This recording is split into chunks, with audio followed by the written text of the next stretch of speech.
Hi all, it's Jennifer Palmer, and welcome back to the Welly Walk podcast. Thanks again for coming today and joining me. This is going to be episode 7, which is quite exciting for me because I had set out my sights at doing 6 episodes and seeing how it goes and experimenting, and here I am. I'm still here. I'm still going strong. I obviously had more to say than I could fit into 6 episodes. And if you are new to this podcast, just a little note, go back to the beginning. Go back to the first episode of this series or season because we're doing it in chronological order and it'll make much more sense. So last episode, we talked about David Epstein, one of my psychopomps who's really helped me over the last year. He is a performance expert, investigative journalist, and he was interviewed on Diary of a CEO by Stephen Bartlett, talking about his book Range. The subtitle is How Generalists Triumph in a Specialized World. And this interview just immediately had caught my attention because it was speaking so directly to everything that I was struggling with at the time. And also everything that I've been really super interested in and kind of trying to manage my whole life. David Epstein was talking about how we focus better, how we learn better, and how we find our match fit. The job that really suits us is our purpose. And here I was at this stage in my journey when I was again looking at the abyss of Bonkersville. Bonkersville was looming again. Kids were going back to school, and here I was trying to write this novel. If you remember, I had had my revelation in Sardinia that I could go back to writing, that maybe the thing was that I was trying to write in a way that wasn't working for me. Maybe I should explore writing my screenplay as a novel. So I had this enthusiasm welling up in me, and also this feeling that I can finish this experiment that I set out to do. I can get to the end of this and maybe there will be some kind of answer. But then Bonkersville was coming back, full caseload of childcare, silent house elf work. And I had to try and negotiate. I had to try and figure out, how do I prioritize my time so I can actually fit in writing a novel when I already have too much on my plate. So we talked about task switching last week and how David Epstein gave us the science behind it. And the research shows that when you task switch, your stress levels rise, and also your efficiency goes down. And it will take you 40% longer to finish any of those tasks that you are task switching between. So this idea of multitasking, first of all, we can't multitask. Second of all, it's not a good idea. So I had to figure out, I have all these things I have to do. The house is not going to clean itself. The food is not going to get cooked by itself. The children are not going to get taken care of and get themselves to school by themselves. Wouldn't that be great? And I want to be present, and I want to create a beautiful home and nurture my family, but I also need to nurture myself. And the Artist Way, if you recall, I had started doing the Artist Way a little bit previous to this, and it was giving me permission. It was giving me permission to give myself permission to take time and energy back and put the oxygen mask on myself and to be a bit selfish. I also recognized that this was a bit of a precarious point, because when was selfish too selfish? I wasn't quite sure. I felt I was a bit lost in this wood, and it was new territory. Remember the virtue trap masochist that we talked about last episode? How easy and neat and tidy would it be to just go back to virtue trap masochism? It's so simple. You take care of everyone else, and you just take yourself out of the equation. But the problem is that doesn't work. You become a cornered beast, as I had become, and you want to escape. You want to get out of it. So I knew this was important, giving myself this time to finish this experiment. So I pushed all the silent house elf work down and out to the sides, and I created a bubble around the time and space that I would have to write. And I just wanted to see what would happen. And the other thing that was happening at this time was that I was reading Dr. Tara Swart's book, The Source, which promised manifestation, how to manifest the life you want. First of all, I didn't know what the life I wanted was, but she talks about that. She guides you through trying to figure out, what does it look like? What are your goals? If you don't know what they look like, you can't get to them. You won't know what direction to go. This makes total sense once you hear about it, but in practice, life is messy. Life is pulling you in all different directions, and there's no time for you to even really figure out, what is it that I really want? But her book, there's a lot of information. It's like a manual. I'm not saying it's dry, but every single sentence is packed full with rich information that you want to grab onto and you really want to understand. I really want to manifest the life of my dreams. How am I going to do this? And so when David Epstein was like, this is how we learn better, I was like, yes, please tell me how we learn better.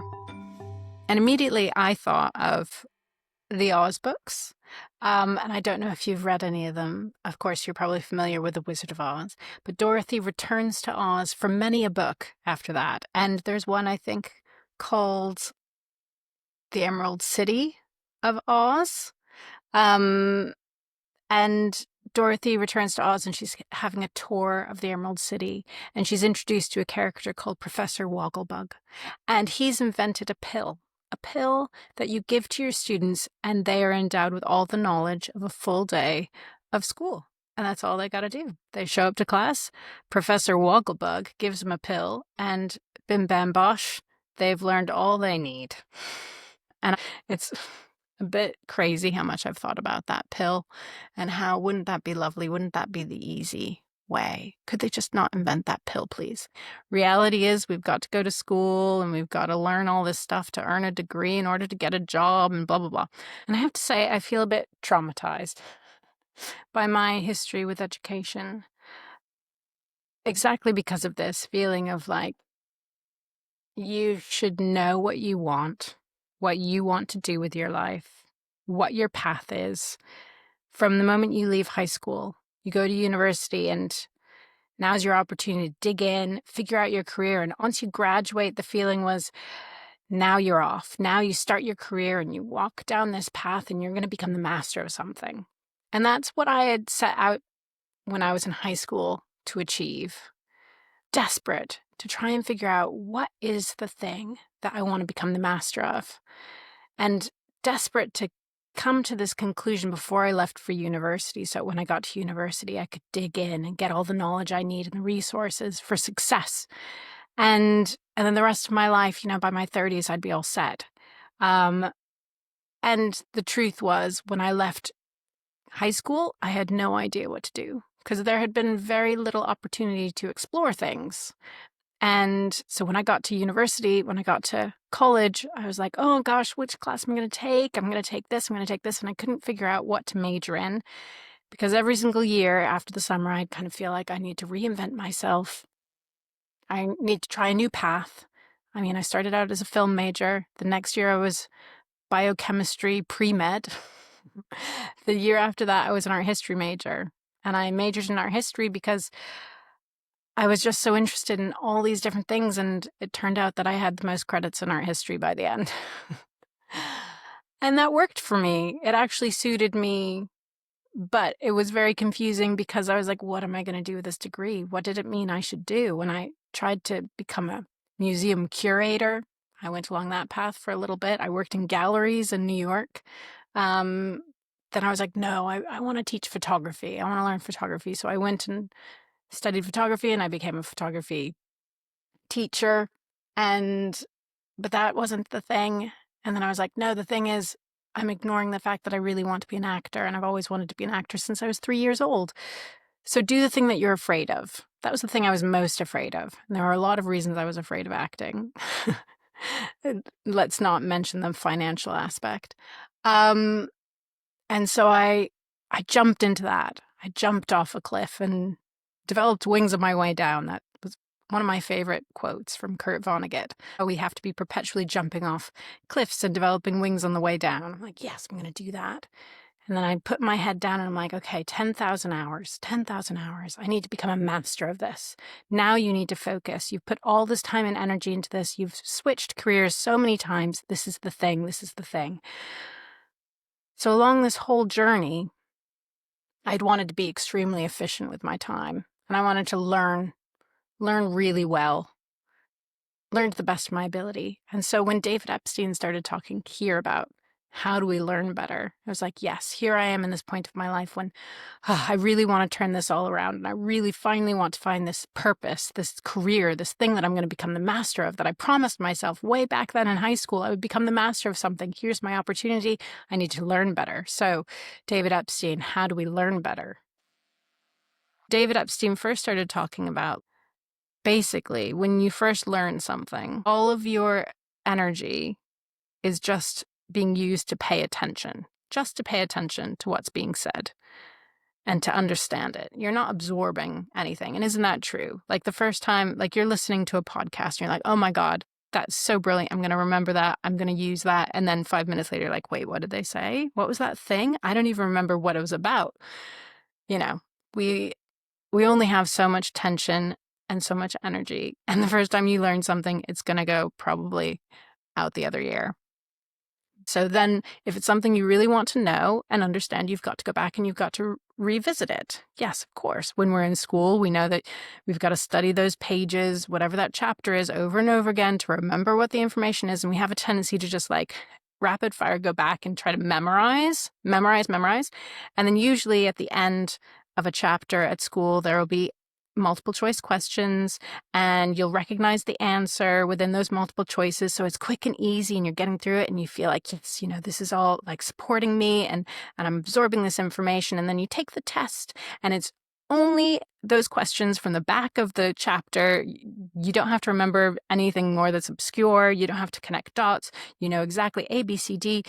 There's the right answer. Fantastic. You get an A in the course, you go on, you get your degree, you go off in life, and then you've probably forgotten everything by that point that was on that test. When was the War of 1812? I'm thinking 1812, but who knows? I don't remember anything else about the War of 1812, even though I remember taking a test about it. I think it involved the French. David Epstein says, yes, you do have to go back and you do have to revise, but the best way to do it is actually called spaced learning. And it's when you wait until you've almost forgotten the information. Then you go back and you review it again. And then you wait until you've almost forgotten it. And then you go back and you do it again. So if I had taken that test and then a couple months later, I had gone back and reviewed the War of 1812, I would have a greater chance of knowing it now. But also he said, the best way of testing yourself on this knowledge is to be forced to come up with the answer, not be spoon-fed any clues, not be coddled around it. So, for example, flashcards is the best way to study because you have to search for the answer and come up with the answer. And he said, even if doing flashcards, you get the answer wrong, when you learn the correct answer, you are more likely to remember after that because you've had to work. You've had to think, you've had to contextualize, you've had to associate things. Whereas if it's multiple choice, they're basically spoon feeding you the answer. You're not forced to think about it. You recognize the answer and it's very surface. It doesn't go deep inside of your brain and it doesn't associate. That's another thing he said that is key to learning. And remembering things is association. And he said, think of your semantic network, so all your knowledge. And I like to think of it like my mind palace because I enjoy the idea of having a mind palace. It's like, welcome to my crib. This is my mind palace. Come inside. I'll show you around. So he said, look in your semantic network. And if when you're learning something, you're reminded of something in your semantic network, if you associate those things together, if you anchor them, you're more likely to remember the new information. That's really interesting. And that spoke to me because this was happening at this time period. As I was reading the source and I was listening to David Epstein and I was doing the artist's way, little bits of information kept on being flagged up as like, oh, Dr. Tara is talking about this thing, and Julia Cameron talks about it too. And then I would remember those things much better. They would anchor themselves in my mind. Because it's kind of like your mind recognizing that this is pertinent information to do with something else that you're interested in. So you should pay attention to this thing and take it on board and take it with you because it could help you solve an issue. And this reminded me of something Dr. Tara said. So I made an association here. She talked about value tagging. This is something that your brain does. If there is something that your brain knows is important for you to remember because of something you're doing or something you're interested in, it value tags so that you know to retain that information or just even to pay attention. So then your brain kind of scans the world, and if it sees something associated with that value tag, it flags it up for you and it brings your focus to it so that you can pay attention and possibly learn more about it, right? It could help you form a bigger picture, more complex picture. And basically, that's what David Epstein started to talk about, how we learn better and how we become more proficient at something is actually by having a breadth of knowledge as opposed to specializing and laser focusing down one route. He calls this wicked learning. Or I think he doesn't just call it wicked learning. This is known as wicked learning, as opposed to kind learning. So kind learning, if we go back to the War of 1812 and you read that chapter and you have multiple choice questions at the end, and then you're only tested on those multiple choice questions when you have your final exam on this subject, that is kind learning. You know exactly what you're being tested on. You know probably exactly the verbiage, the way it's going to be worded. You know what the multiple choice is going to be. You just have to memorize it, regurgitate it, perform, and then you know what kind of grade you're going to get. You know what the outcome is going to be. And people who learn this way, generally, they rate their teachers more highly because they feel more cared for and they feel like there's no surprises. And the playing field is even, and you see everything on the playing field. But the outcome for people who learn in this kind way is not as good as people who learn in a wicked way. And a wicked learning is when you learn from all kind of different angles about the same subject. You might not know exactly what you're going to be tested on. You don't really know, even once you get tested, your feedback might not be as clear. And they've done research on this. They've done studies that showed, again, teachers who teach students with a wicked learning, they're rated lower by the students because the students are probably really annoyed that it's kind of like all over the place, haphazard. But when they're tested further down the line on this information, they've retained it. They have better outcomes within that discipline. They can apply it further down the line and probably transfer it with them to other disciplines as well. That was kind of the gist of what David Epstein is saying. He says, or he brings to mind the idea that we'd love the world to be all kind learning. We'd love the world to give us a pill that lets us swallow it and get all the knowledge we need and not have to put in any more time and effort than is necessary, and to have very clear idea of if we do step A, we're going to achieve step B, and this ladder that we're going to climb, and you're going to achieve something, this goal, and you can see it clearly if you just do what's told what you're told, right? But the reality is life is not kind. Life is a wicked learning environment, right? Ain't that the truth? You come into a new office and you've got to learn how to navigate the social culture. You have to learn how to read your boss, how to handle your boss if they're difficult, figure out what's needed from you, what's acceptable, how to apply what you already have, and then learn lots of other skills on top of it. And then you don't know how it's going to turn out. And then the market could crash and everyone could get fired. You know, life is wicked.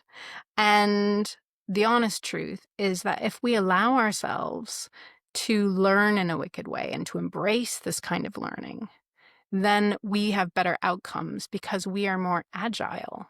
We can flit. We can move from place to place, from job to job, from discipline to discipline, and we can bring everything with us, and we are stronger and we are more capable. And also, this kind of all feeds in and supports the idea of abundant thinking, positivity, and optimism. Note, here I am again making an association in my mind palace with what Dr. Tara Swart is teaching me about abundant thinking and the fact that people who are these abundant thinkers, who are optimists, are more likely to take risks, are more likely to be happy taking risks, and to understand that only in risk-taking can you learn more, can you improve, and to see obstacles not as obstacles, but as opportunities, right? It's like a road diverges in the wood, and you could go one way. You could go towards lack thinking and fear and risk aversion, or you could go the other way towards abundance and optimism and embracing healthy risk and seeing every obstacle as an opportunity to improve and to learn. It's this wicked learning thing. You will be more successful in the world if you can embrace this wicked learning and let it feed you. So this felt very exciting to me because it was like, I can see how I've been in the past. I can see how I've wanted things to be kind. And I left high school, I left university thinking that I needed to find this one straight and narrow path to be successful at, this one career that I would walk 10,000 hours down to become a master. But guess what? David Epstein is famous also because he debunked the 10,000-hour rule. He questioned the 10,000-hour rule. He went back to look at all the data surrounding the studies, and he found huge holes. He had lots of questions around how this data was sourced and also how it was interpreted, and basically it was flawed. And for those who aren't maybe as familiar with the 10,000-hour rule, it is this idea that if you put in 10,000 hours of practice into anything, you will become a master of it. And I remember learning about this a while ago and kind of recalling it when I was learning Pilates and wondering, what was I going to be like after 10,000 hours of practicing Pilates and seeing that pan out? Well, here was David Epstein debunking it and actually showing oftentimes the data, they were only using people who were already very highly skilled at the thing that was being tested, that they were mastering. Also, that there was a huge amount of variance within the sample groups. And some people became masters much sooner than 10,000 hours. And some people took a lot longer, but also became masters. And yeah, again, it was trying to create a really neat and tidy idea of how mastery worked that actually was not borne out by the results of this study. And what he has found through all his research is actually the people who are really successful are people who don't just dig down into a trench and follow the straight and narrow path and focus narrowly.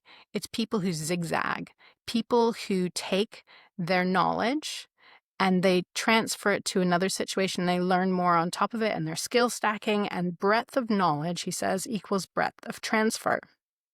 The more you know, the more likely you are to make connections that create something new.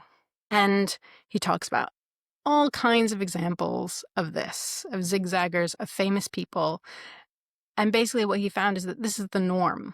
He talked classically about Tiger Woods versus Roger Federer, and how we all think Tiger Woods is like, this is how we're supposed to learn. We're supposed to find the thing that we're really good at, and we're supposed to focus on it and develop that skill, and that's how you're supposed to succeed in life. But actually, most people are like Roger Federer.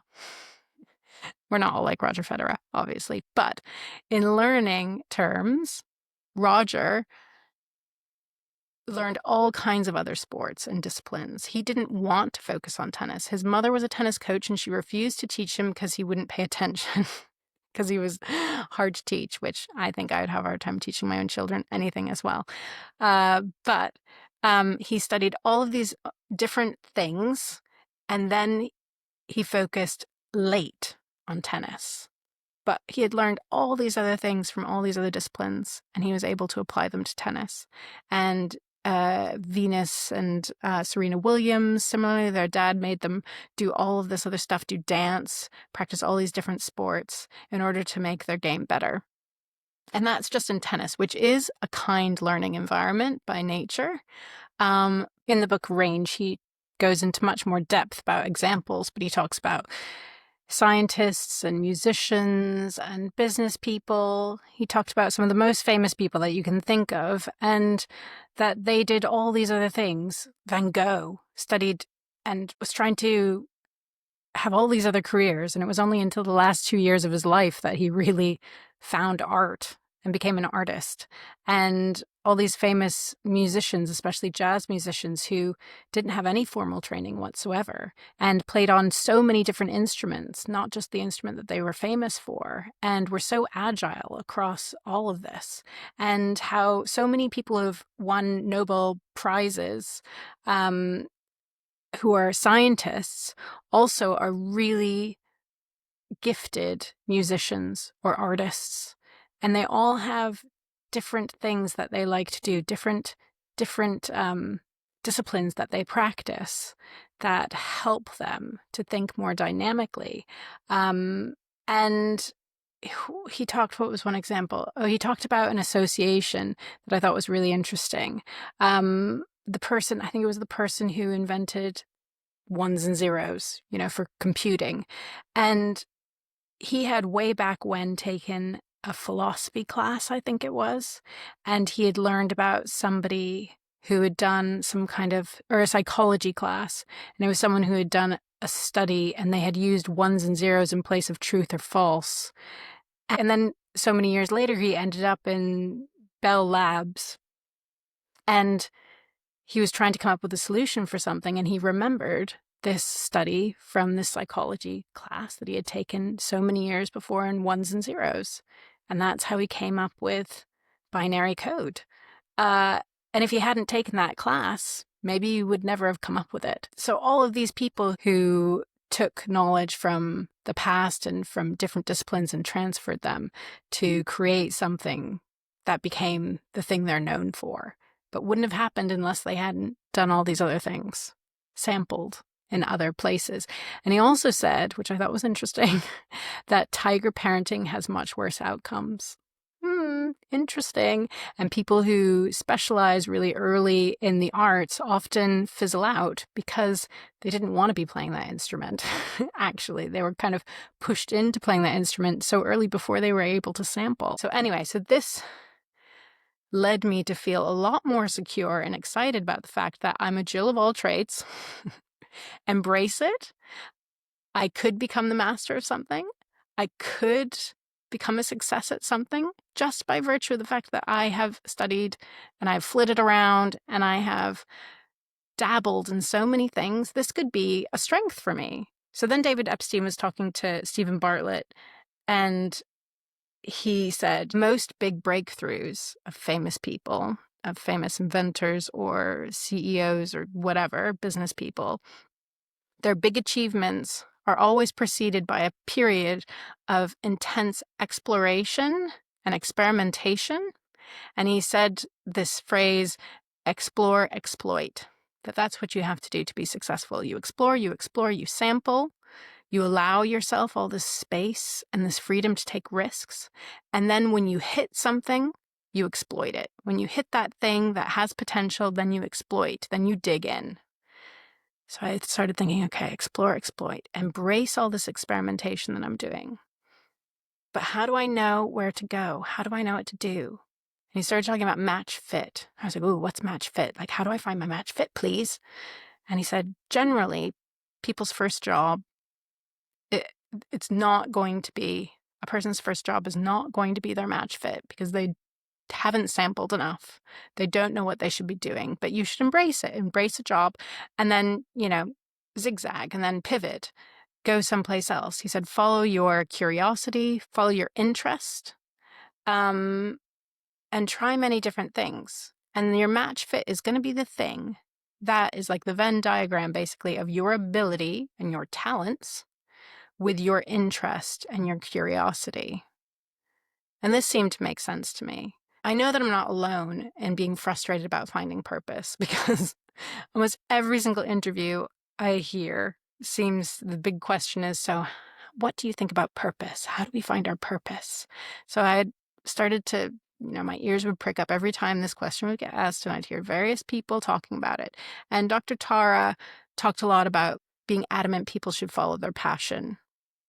Follow their passion. And The Artist's Way was telling you to follow your passion. And so many other books that I've heard people recommend to me were all about, quitting your day job and really listening to what your passion is. And if you really put your all into it and embrace this abundant thinking, you will be successful with your passion. But I really liked what David Epstein was saying. I really liked this idea of, actually the thing that's you're going to be really good at is the thing that matches your ability, your talents, with your interest and your curiosity and your passion, I would say.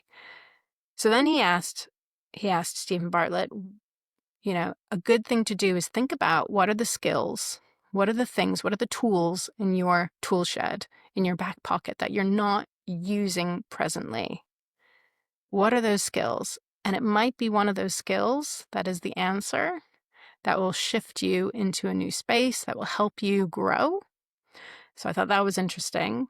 It made me think more deeply about all of the skills and the talents that I've developed over the years, the things that I really love, but feel like they don't come in practically. They don't have a practical purpose in real world scenarios. So many things that I studied photography and I was a photography teacher. I had a music scholarship and I was a classical singer. I love drawing and art, and I love editing, film, and all of these different skills that I have. I love reading books out loud to my children. um, I really wanted to go into voiceover when I was acting, but I didn't know how to do it. And I didn't feel confident in it. And I thought it was a distraction from me pursuing acting. So I didn't put any energy into it. And now looking back, I can see that that was a mistake, because what I was doing was I was narrowly focusing on auditioning for traditional acting roles. And I wasn't looking at actually the bigger picture of who I was, what my skills are, and where my deficiencies are as well. I think deficiencies, understanding yourself. And what I realize now is that I didn't have the confidence to stand up in front of people and stand on a stage and act and be in front of a camera and have people looking at me. I hated people looking at me. I love analyzing a character and understanding everything about how to make that character come to life. I've been obsessed with that since I was a teenager. I used to stay up when I was in a play thinking about how do you make a character come to life? Like, how do actors do this? How do writers do this? How do directors do this? And it would take up a lot of my brain space. So it's obviously an interest, but the deficiency is that I am shy and I don't have the confidence to be up in front of people. I don't like being looked at, and I feel like people are criticizing every single thing about me. And that goes back to also being anorexic and feeling highly judged and feeling like a failure most of the time, and that people are looking at all of my deficiencies, looking at every piece of cellulite, every pock on my face. As a teenager, I had a few, and feeling judged. And that isn't healthy either. And I probably should have gotten a handle on that way back then. And I was always in awe of people that don't give any flips, you know? But anyway, going back to David Epstein and all this stuff, it is a big picture. Finding your match fit takes you understanding yourself, having a level of awareness of what makes you tick, what environment you work best in.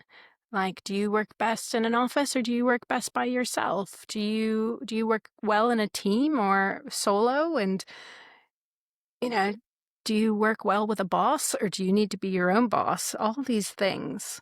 And what I had come to understand about Pilates, I I'm good at Pilates. I'm good at teaching Pilates.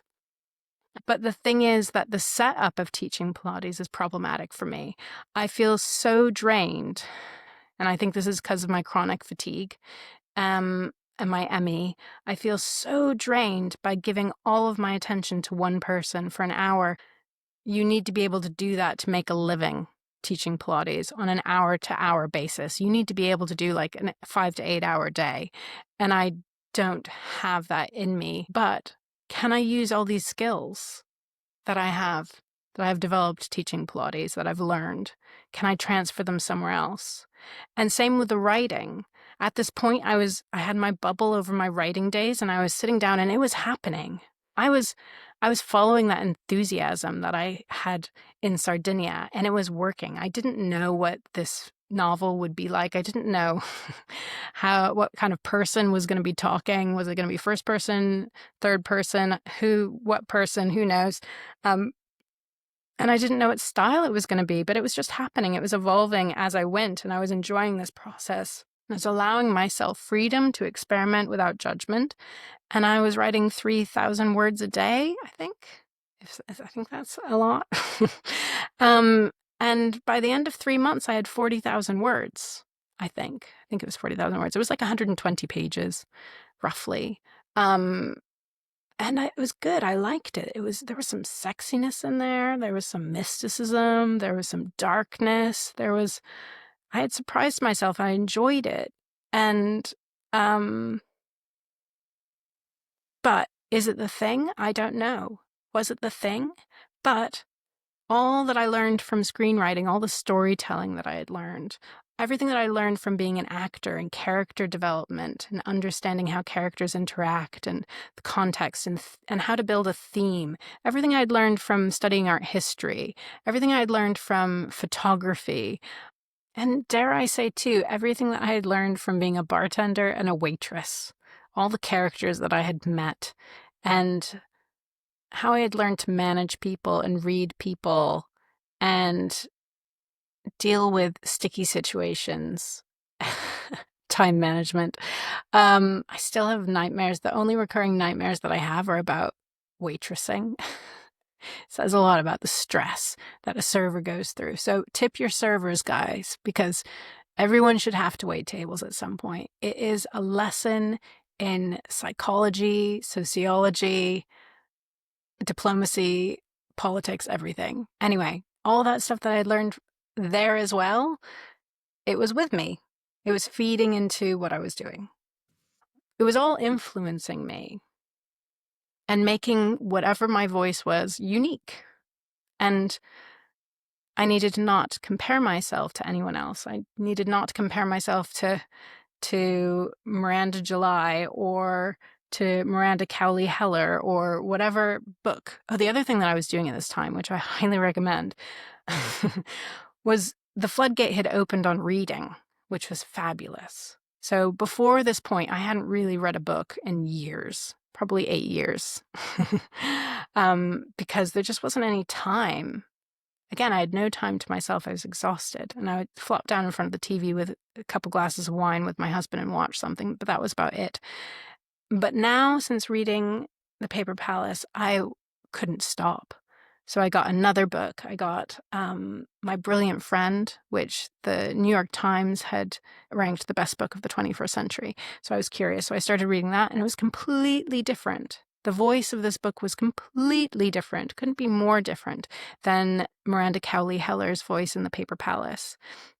And then when I finished that, I read another book and another book and another book and another book. And I haven't stopped reading ever since. Every night before I go to bed, I'll read for about a half an hour at least, winding myself down. And I had learned also at this point, which kind of gave me the impetus to embrace this, is that reading fiction before bed basically primes your brain into this kind of dream state and makes it easier for you to fall asleep. As opposed to reading nonfiction. So instead of reading David Epstein's book Range before bed, nonfiction turns on the logical part of your brain and gets you kind of trudging through this kind of, paying attention and being logical. It switches you on. switches your brain on, so it's harder to shut off, it's harder to wind down afterwards, it's harder to go into sleep.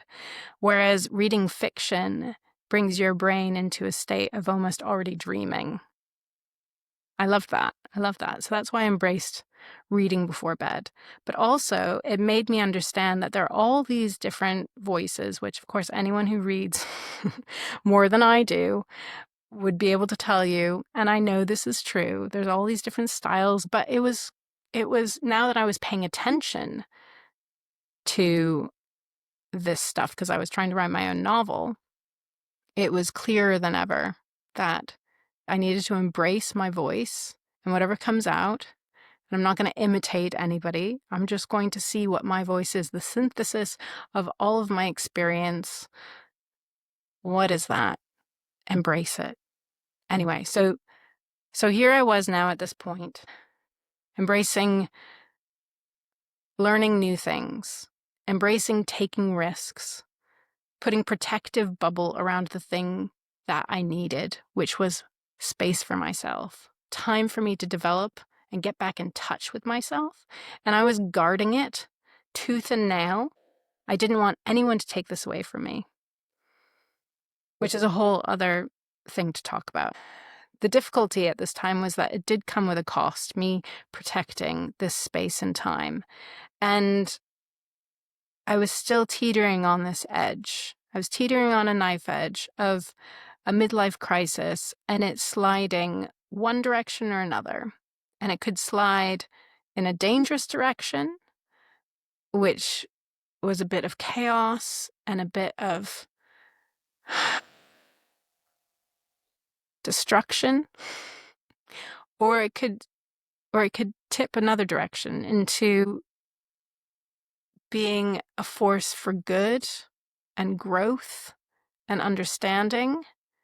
But this was a difficult balance to strike, and I could see very easily how I could go one way or I could go the other, and I had to make choices carefully at this time, especially when it came to my relationships.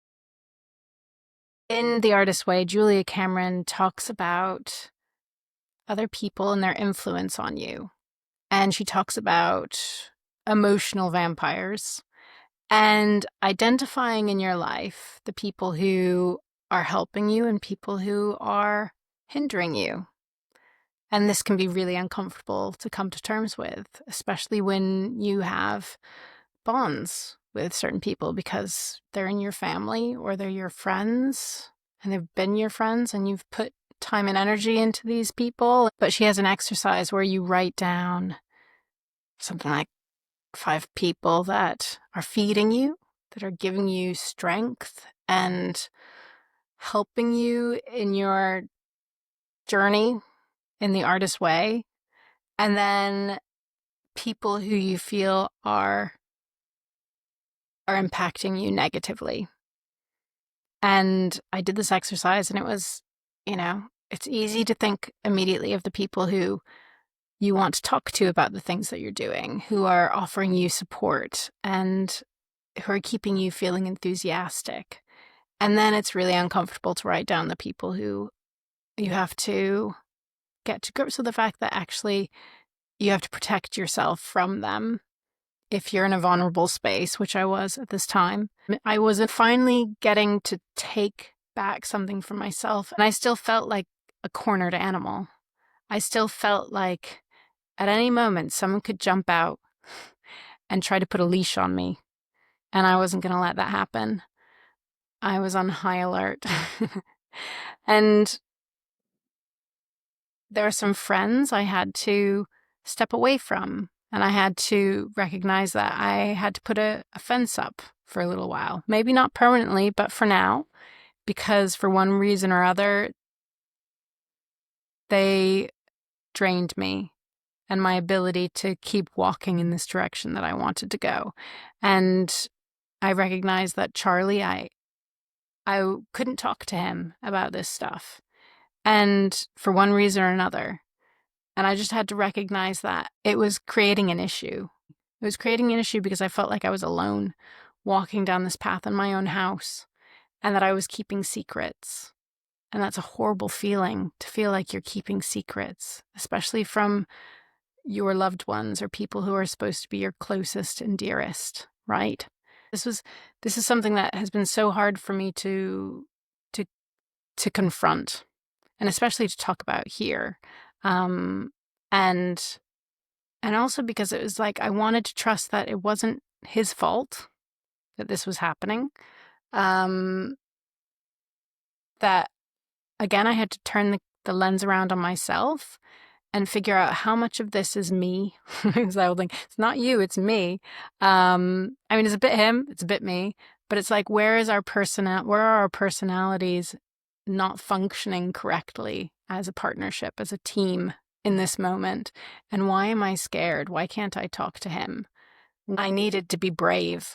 This was the big thing about this point, this teetering a knife edge. I could easily go backwards to virtue trap masochism, and that would be neat and tidy and so easy to just take care of everyone else and forget about myself again and put myself down at the bottom of the to-do list. So easy, so easy. But no, I had had, I had had the, the, you know, I'd had what's it called? The things fell from my eyes. What is it? The thingies fell from my eyes, and I couldn't go back. I couldn't see the world differently anymore. I was in a new stage of my life, and I recognized I've come to these moments throughout my life when I have been in crisis and I have looked outwards and I've tried to change the context and hoped that that would fix it. But what I've never done is actually deal with the traumatized child that's inside of me, as Dr. K says. I've kept this traumatized child within me, hoping that it would just resolve itself. But when has a problem ever been solved by ignoring it? Not very often, although Warren Buffett said sometimes the best thing to do is nothing. But I had tried that. And it didn't work. What had to happen now was action. And what I was actively doing now was trying to protect myself and this journey from being thwarted, from being hijacked. And I think this is the thing about a midlife crisis. And making it into an awakening. I know, it sounds all cringy again, but are you going to go midlife crisis or are you going to go midlife awakening? I'm constantly reminded of my dad's mum, my dad's actual mum.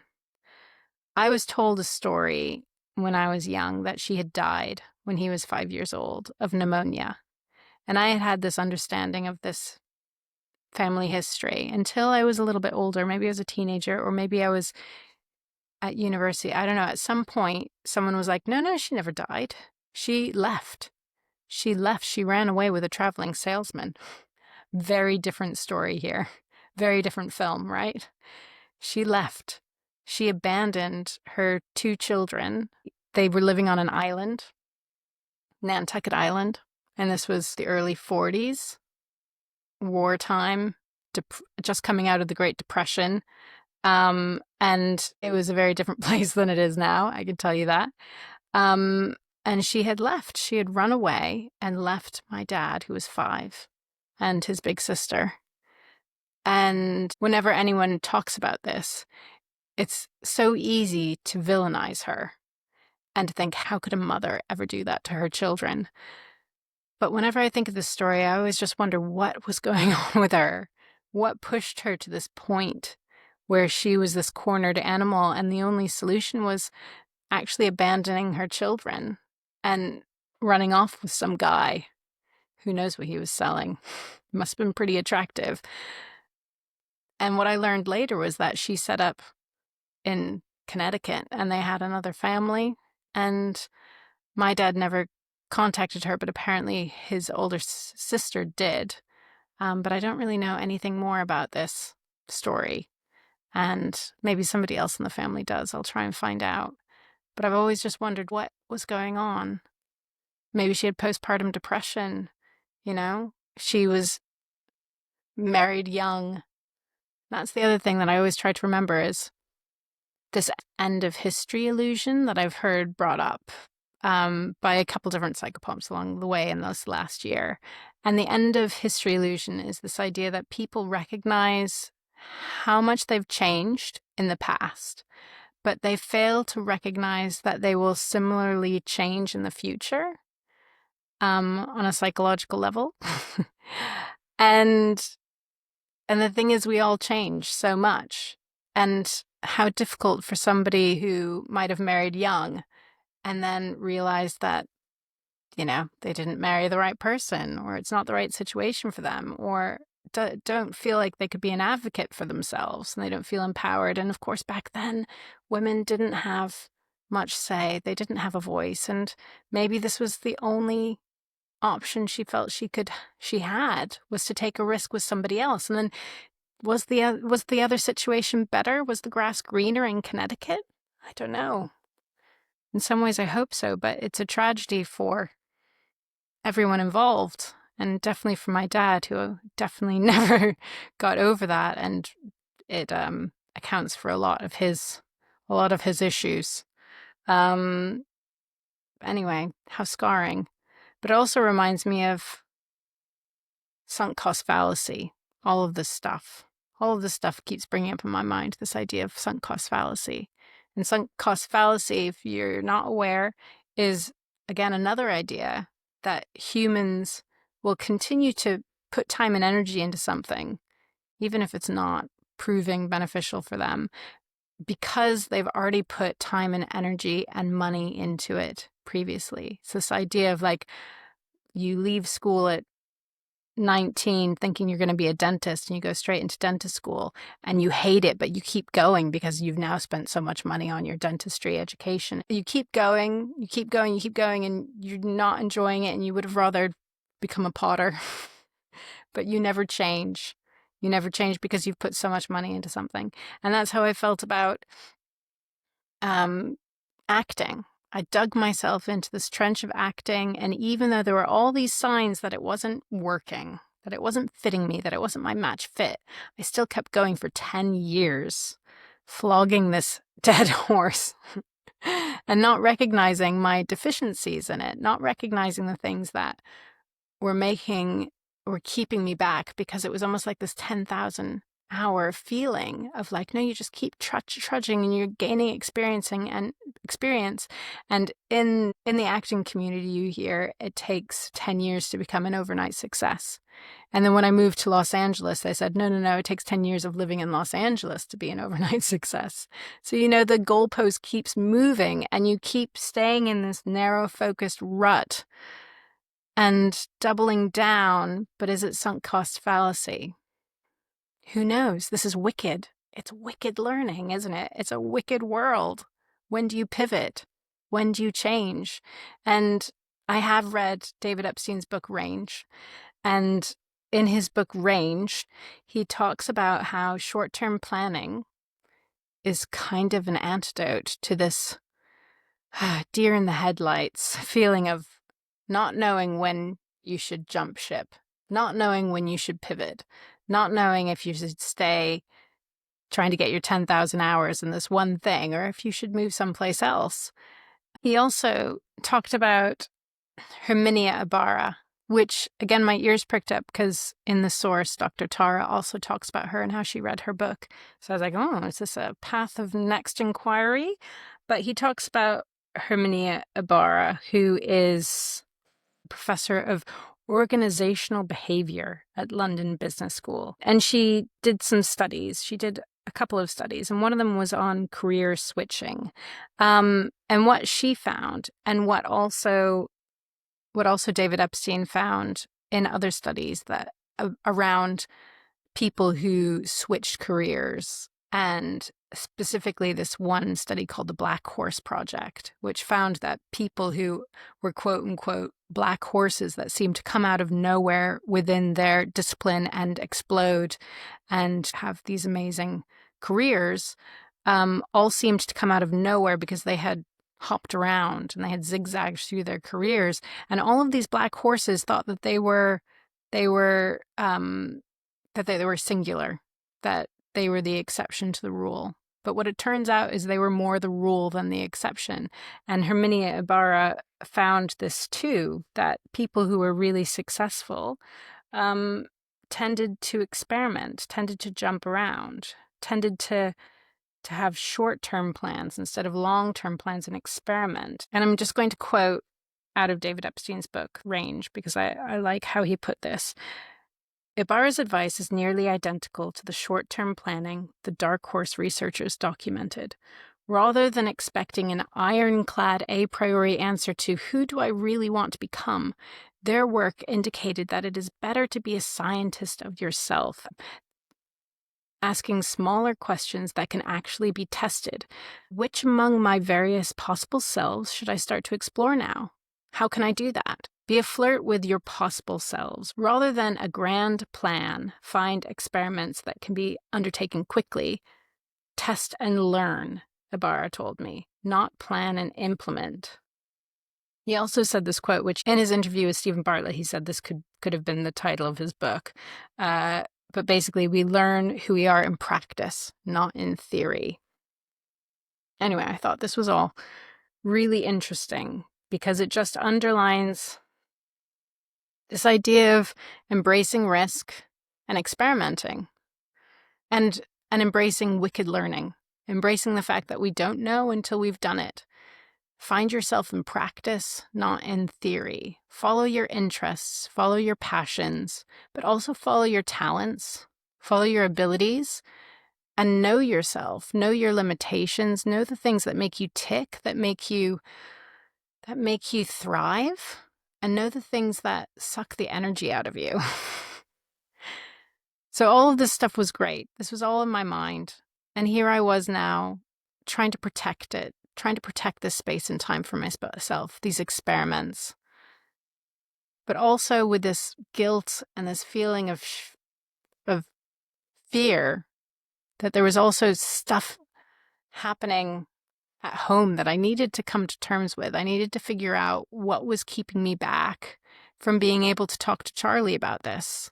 And I was coping. I was leaning into coping strategies. When the day would get done and the kids would come home, I would want a glass of wine pretty much right off the bat. I would hold off until I was making the kids dinner, but then I would pour myself a glass of wine and I would sip at that. I would sip about 2 glasses, 3 glasses of wine throughout the evening because I was having trouble handling the home front, handling all the silent house elf work, which now I just resented so much, handling all the responsibilities, and also because I had pushed everything. I'd squashed everything to the sides and down so I could create this bubble of space for myself. But the result was chaos at home. The result was overwhelm. The result was there was still Bonkersville, but I was just pushing it to the sides, and then it would emerge when I'd pick up the kids and threaten me. So I would take ashwagandha every day. I would drink wine in the evenings. And then Charlie would come home, and every day I would want to talk to him about this stuff. I would want to explore what I was learning and speak it out loud in space and time so I knew I wasn't just dreaming, and recognize the fact that I was doing something significant, and that also I had permission to do it. But I still didn't feel, I think deep down I had his permission.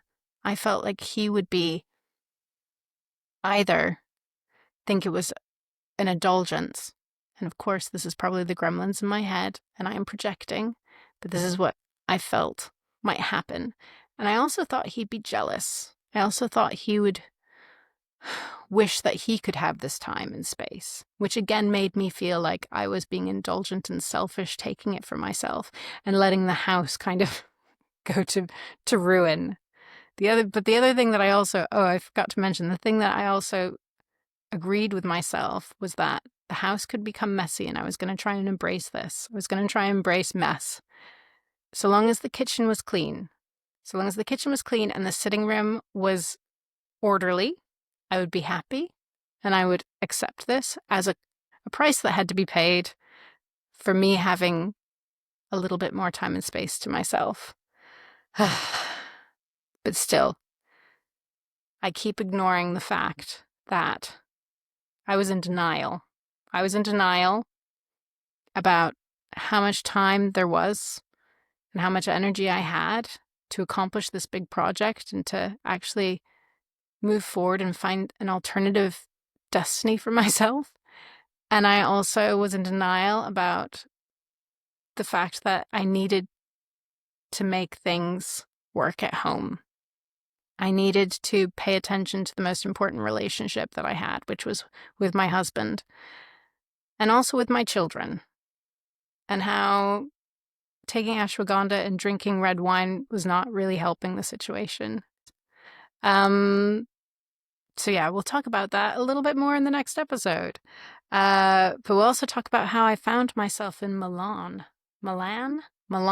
What is it? Milan, Italy? I can't think of which it is.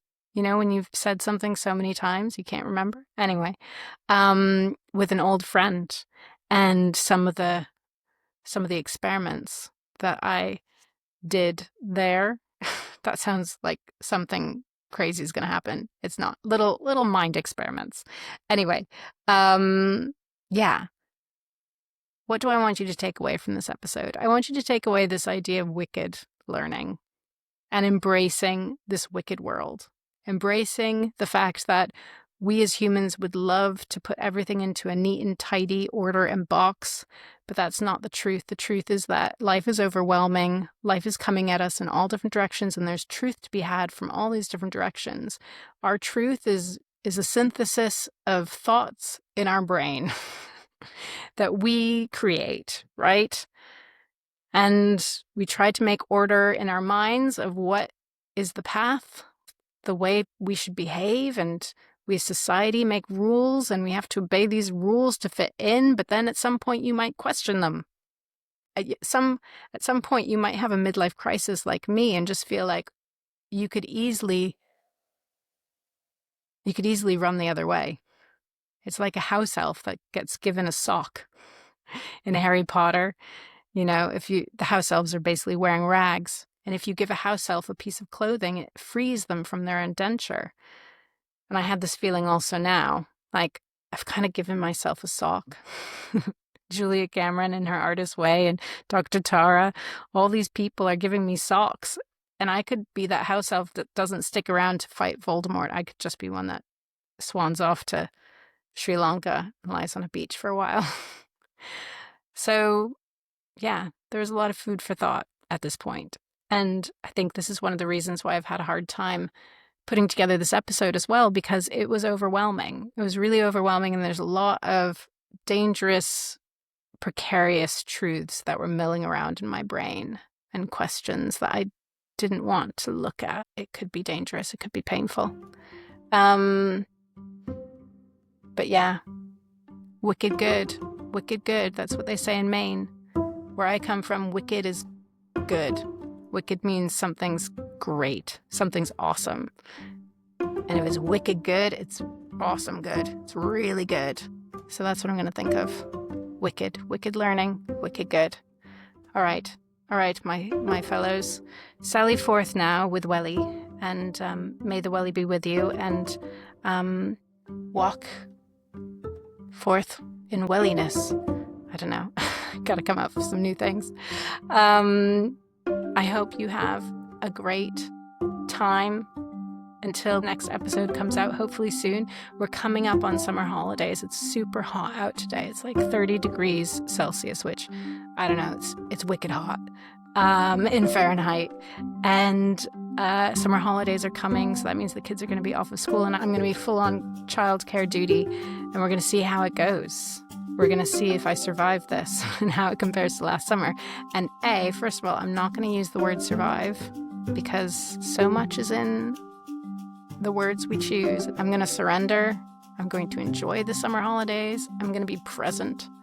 Next episode, we're going to talk about attention and some of the things that Dr. Tara Swart lays down in her book that I was trying desperately to get my head around at this point.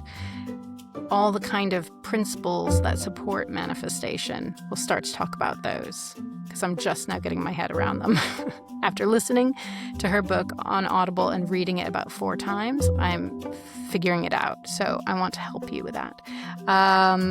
We're going to talk about attention, which is really important. which is like a superpower, and awareness, which is a superpower as well. We're going to talk a little bit more about Dr. K, who's one of my favorite psychopomps out there.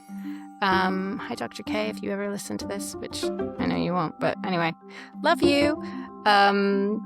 Okay, I'll let you go with all that. Please like, follow, subscribe, share, la-di-la-di-la, all that good social media stuff. I can't tell you how much it would really help me out, actually, to get this out there. And I want to thank everybody who sent me messages, because really big thank you, because I love them, and it makes me feel like we're connecting, we're friends, I'm here for you, I'm walking beside you, and that some of the things that I've been through are helpful and useful for you, maybe a little entertaining at times, who knows. So thank you for all those messages. Thank you, Katie. Thank you, Penny. Thank you, Ashok. Thank you, Jane. Thank you, Lisa. Thank you, everyone. Because also, I am in a little wicked environment here with this podcast. I am in this bubble and I don't get any feedback, and I'm not sure, I have lots of self-doubts, as anyone does. I have lots of gremlins still in the back chattering away to me and making me feel insecure about it. But at the same time, I really want to tell you all this good stuff. Really want to help people with it. So I'm hoping it works out. So thank you for all your messages. Like, follow, share, subscribe, like I said, and may the welly be with you. I'll talk to you soon. Bye.